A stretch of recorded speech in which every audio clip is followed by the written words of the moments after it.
ennaku za mwezi 3 Juni lukya Namugongo yali ku mimwa gy'abantu. Enguudo zonna ziba zikwatiridde olwa Namungi w'omuntu asula mu keetereekerero ak'okukeera okulamagwa ku kiggwa ky'abajulizi e Namugongo. Era wano buli muntu abeera alwesunga nga mbaga. Naye munnange omwaka gwa 2020 omwaka guno buli omugamba nti faaya kubanga tegwetaaga kuddamu kulabwako mu ggwanga Uganda. Omwaka 2020 kye gwatukola anti gwali mwaka gwa COVID-19 abantu ne beggalira mu mayumba gaabwe nga bayingira nga nkoko. Anti olukoona 12 kafyu tewali akkirizibwa kutambula, tewaliwo kukuŋŋaana. Olaba omwaka ogwo n'amakanisa gaggalwa. Kino kyali kikuuno. Kale nno bw'atyo nga 3 Juni yakyanga ennaku endala naffe bwe tuto twakeera ne twessa mu ddene okwolekera ebijaguzo by'abajulizi e Namugongo. Munnange ku olwo terwali nga lwa bulijjo anti enguudo zaali nkalu ng'emmotoka eziriko za muswaba ate nga za buyonjo zokka,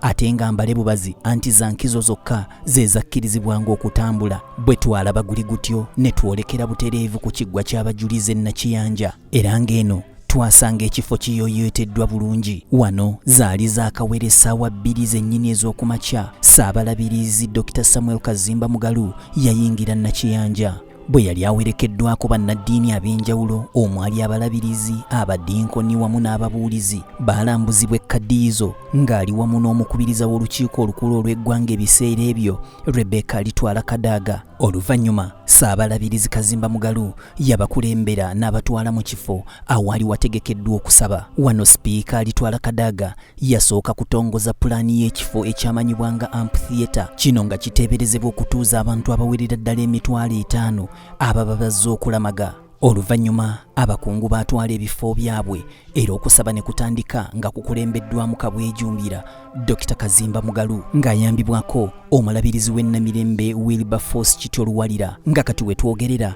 ali mu kusiibula asobola okuwummula egy'obulabirizi. Bwe yali abuulira, Ssaabalabirizi yeesigama ku mulamwa gw'omwaka ogwo ogwa 2020 ogw'obumu wakati mu kunyigirizibwa era bw'atyo yakubiriza abakristaayo bonna okubeera obumu. They were Toro and they were conscious. They were Soga and Bamasal. Yes, all we need to be together for the good. They were Hutu and they were Tutsi. Let us be united. And listen to this song. United, free for liberty. Together we will always stand. Together we will always stand. Let us always work together. Okusinza kwatambulira ddala bulungi era nga n'abakozesa olulimi olw'obubonero nabo baakiikirirwa basobola okutegeera ekigambo n'ennyimba ebyali ku mukolo ogwo.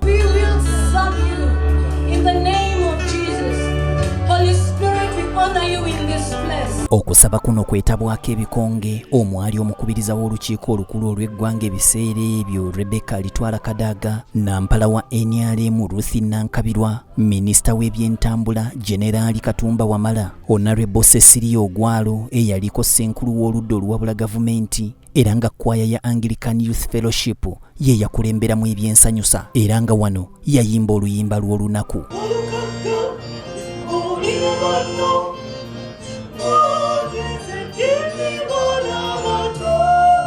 Abantu baali batono ddala baalubatu abaayitibwa ku mukolo guno era abaagwetabako. Bano nga baali 40 bokka. Mu mbeera eno Generaali Katumba Wamala luno yalunyumyanga lutabaalo era ne yeesiima olw'okubeera nti yali omu ku abo 40 abaalondobwamu mu ggwanga lyonna okwetaba ku mukolo guno.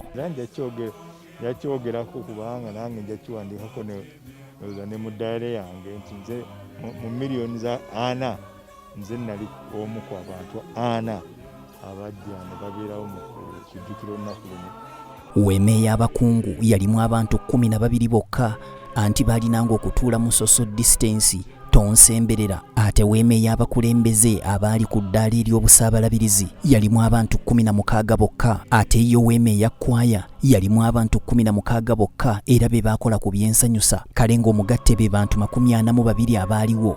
Bw'ogattako weema ey'abasumba omwali abalabirizi abaddinkoni ssaako n'abaawule bano nga baali 16 omugatte. Kale wano ne kikola omuwendo gw'abantu 58 ng'oggyeko bannamawulire. Olunaku luno lwayingira mu byafaayo nti guno gwe mukolo gwaliko bannamawulire nga be basinga abantu obungi era nga TV zokka eziri ku mutindo ziyite ezaakolamu ng'enjogera y'ennaku zino bwegamba nga BTM TV zokka ze zakkirizibwa okuyingira. Omukolo guno gwaliko kamera eza vidiyo 23 bw'ogattako abasasi baabwe 23 okwo kw'oteeka bayinginiya abaaliwo okukukasukira ebifaananyi obutereevu anti abataafuna mukisa kutuukayo omukolo baagwotanga butereevu nga bayita ku ntimbe zaabwe eza terefayina. Wano yakiikirira omukulembeze w'eggwanga Yoweri Kaguta Museveni, Sipiika Rebecca Alitwala Kadaga bw'atyo yeeyama nga bw'agenda okukubiriza ababaka ba paalamenti okusonda ssente ez'okuzimba ekifo kino eky'Ennakiyanja.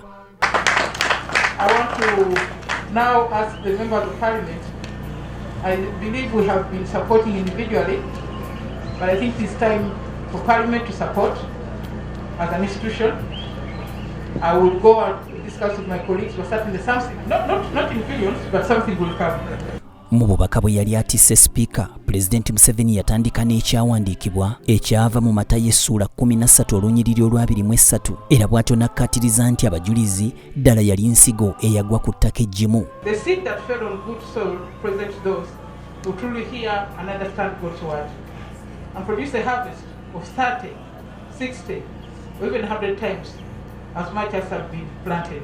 Oluvannyuma lw'ebyo byonna, Ssaabalabirizi yasembeza abagenyi be mu maka ga Kanoni ku kyemisana wabula olwali okukijjako akawuuwo ekire ky'enkuba ne kisumulula. Naye munnange olw'okuba nti abantu baalina olunaku nga luwanvu ddala, ekire ky'enkuba tekyabagaana kudigiza ddookooli. Era oluvannyuma lw'ekyemisana, Ssaabalabirizi yasiibula abagenyi be okudda okwabo obwe. Kabuye Israel, BTM TV Community Report.